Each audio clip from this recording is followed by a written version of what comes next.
السلام علیکم مولانا صاحب، ډیره مننه. الله دې خوشاله ساته. خو د حساب کتاب دی چې مولانا صاحب تاسو سوال جواب کړی دی چې یاره راوځي او روډونه بند و اسلام آباد ته بزان رسو او دغه غویمې دي. خو نن سبا مونږ د پښکالو ورځې دی، مونږ ځان له واخه ماخریب او جوار هم را ورسېده. جوار بم رو د غواړي سپینول بم غواړي، یو لانجه نه ده چې یو لانجه ده. مولانا صاحب اوله خبره زه تاسو دا کوم چې مولانا صاحب ته چې وای چې راوځي چې روډونه بندو، نو اسی به مونږ روډونه څه د پاره بندو لکه سی چل شوی دی. ملک ته خو خیر خیریت کته چری د انډیا خبره کین موږ د سره روډ بندو زو، کته چری د کشمیر خبره کین موږ د سره زو، موږ تابعدار یو.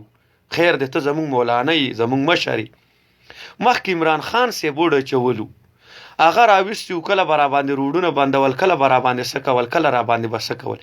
تاسو په خپلو کې وران شئ نو بیا زموږ نه زور وباسئ. مسلمانانو د خدای د کورسو د پاره چې دین توز د کورسې د پاره لګیا یو دغه مونږ په مخاکای مونږ ته وای کچري خدای دې نکی خو چې سار لزو والو خرم په دغه جلسو استا په دې جلسه کې مړ شم او یا می سو مړ کی نو زما د بچو زموار بسو کی زما برستو د کور زموار سو کی لکه اسې دا سوچ خو کوه کنه. ته خو هلته دننه ځان لکین یا مخکې پیره د سره تللی وم، ته خو به دننه ځان له په دغه کې کینې او وایې چې هغه روډ بند کړئ او دلته ټیرونه وسېځئ او هلته کې داسې وکړئ هله داسې وکړئ. ولې موږ درته د هغه دغه خبره د قربانو ګډوري ښکارو؟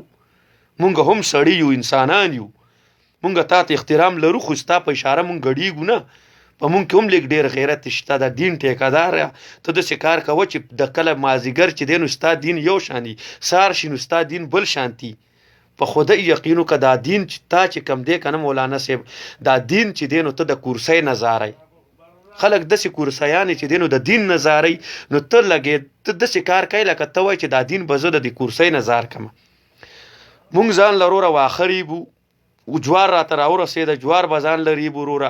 مونږ غریبانان خلک یو، مونږ مه ډچوه، مونږ نشو دروتې د پسې ښه او په ملک باندې ښه د مسلمان حکومت دی او ملک ته ښه خیر خیریت دی، برابر دی وروره. ملکونه زمونږ ملک ته څه خطره نشته. ستا د کورسۍ دپاره مونږ ځان نشو وژلی او ستا په دې کار کې قسم دی که مړ شوم نو هسې بېایمانه ځمه. ما ته پته ده په دې کې وروره دغه خبره داسې بېایمانه به د دې دنیا نه لاړ شم نو او کنه نو اسی په وچه زه ځان له پسور باندې چې دینو مشران متل کوي چې یو ځای دی نه ګریږي نو هغه ځای زه نشم ګرولی. او مهرباني وکړه که ته یوازې ځان له ځې ځه او که کم یو دا سیزونه د پسې ځي نو هغه به دی داسې کمقلاني داسې کمقلان دي ملګرو. ځان له د جوار ورځې زما د اواز چې څوک اوري نو ځان له د جوار مار وریبئ، پشکالې وریبئ، چېرته واښه ماښه وریبئ. مړه دم څه د ځان دغه جوړ کړی دی. ملا به تاسو ته وایي چې د غر نه دانګئ، تاسو به د غر نه دانګئ. په ایمان مونږ انسانان نه یو یاره. په کار ده چې مونږ اوس چې څه ویو هغه کېږي، ځکه چې ټول عمر له د دې خلکو پسې مونږ منډې والي دي، نور د دې خلکو پسې منډې نه وو. مړه مونږ شو او دغه خبره ده وي په میدان کې جنګېږم زه او وینه زما تویېږي او مرمه زه او شهادت چې کم دی نو هغه په کمره کې بند سړي ته رسي. دا ډیره د افسوس خبره ده زما وروڼو. قرآن ته وګورئ.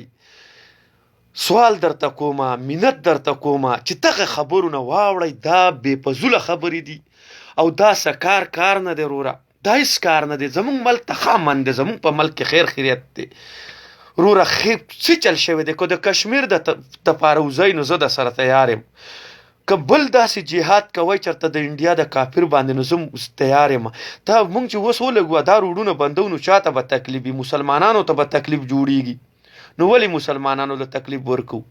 ډیره مننه، خوشحاله شئ. دا ویډیو مې اوږدېږي، الله مو ښاد او بال لرئ، خوشحاله اوسئ. او مطلب مې دا و چې ځان له خپل دا واښه د جوارو وخت دی، مړه دا واښه او پشکالۍ او دغه جوار مار ځان له سنبال کړئ، د ذمېدارۍ کار دی. بس کوئ نور د دغې شیزونو نه سړیه. په ایمان دومرې وال بوخورو، زه خو در سره نه ځم، زه خو در سره نه ځم. ما ته پته ده چې دومرې ډې پیرې له غربۍ که نه چې بیخه بنیاد راله وباسي وروره. غربۍ زه نه ځم او که مولانا صاحب زه در سره ودرېږم خو ته به را سره خواته ولاړې تختې به نه. ته بیا دننه په کمرو کې ځان له کښېنې او ور به بند کړې بار وال مونږ خورو. زما دې ته سمې نشته، ما د والو ټیکې نه دي اخیستې. او بله خبره درته زه دا کوم چې زه هم انسان یم که نه، په ما کې او په تا کې فرق څه دی؟ زه به ستا په اشاره باندې به کښېنم او پاسم، ولې زه درته څه ګډورې ښکاره مه کوم.